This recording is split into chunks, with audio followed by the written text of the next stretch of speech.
சங்கீதம் 5. இதன் வரலாற்றுப் பின்னணி மற்றும் முக்கிய செய்திகள் என்ன?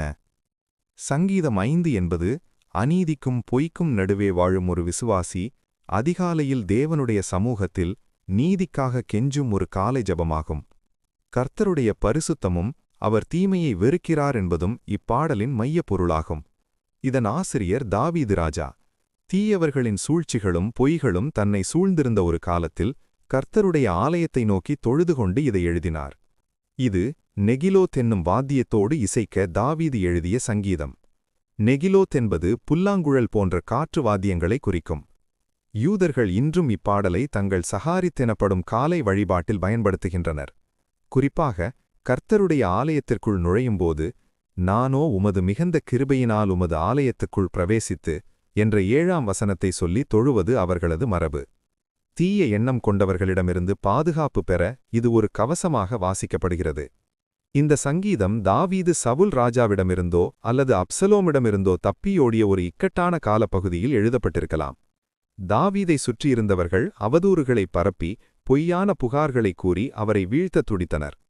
அவர்கள் வாயைத் திறந்தால் அது திறக்கப்பட்ட பிரேத குழி என்று வசனம் 7இல் தாவீது வர்ணிக்கிறார். அதிகாலையிலேயே தன் விண்ணப்பத்தை தேவன் முன் வைத்து பதில் கிடைக்கும் வரை காத்திருக்க தாவீது தீர்மானித்தார். அக்கிரமம் செய்கிறவர்களை தேவன் வெறுக்கிறார் என்ற உறுதியான விசுவாசத்துடன் அவர்கள் நடுவில் தான் பாதுகாப்பாக இருக்க வேண்டுகிறார். முக்கியமான எபிரேய வார்த்தைகள் பாகர் வசனம் 3இல் இருக்கிறது. இதன் பொருள் அதிகாலை அல்லது தேடுதல். இது அதிகாலை நேரத்தை மட்டுமல்லாமல் ஒரு விசுவாசி மிகுந்த ஆர்வத்துடன் தேவனை தேடுவதையும் குறிக்கும். அராக் வசனம் 3இல் உள்ளது. இதன் பொருள் ஆயத்தம் பண்ணுதல்.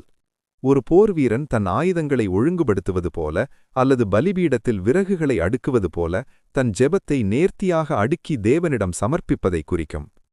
மேசியாவை பற்றிய செய்திகளும் தீர்க்கதரிசனங்களும். பரிசுத்தவனானவர். பாவத்தை முற்றிலும் வெறுத்து பிதாவின் சித்தத்தின்படி நடந்த பூரண நீதிமானாகிய இயேசு கிறிஸ்துவை இப்பாடல் பிரதிபலிக்கிறது. எதிர்ப்புகளின் மத்தியிலும் ஜெபம். இயேசு அதிகாலையிலேயே எழுந்து வனாந்தரமான இடத்திற்குச் சென்று ஜெபித்த வழக்கத்திற்கு இச்சங்கீதம் ஒரு நிழலாட்டமாகும். பகைவர்களின் முடிவு. இயேசுவின் வார்த்தைகளை நிராகரித்து அவருக்கு எதிராக சூழ்ச்சி செய்தவர்களின் அழிவு இதில் முன்னறிவிக்கப்பட்டுள்ளது.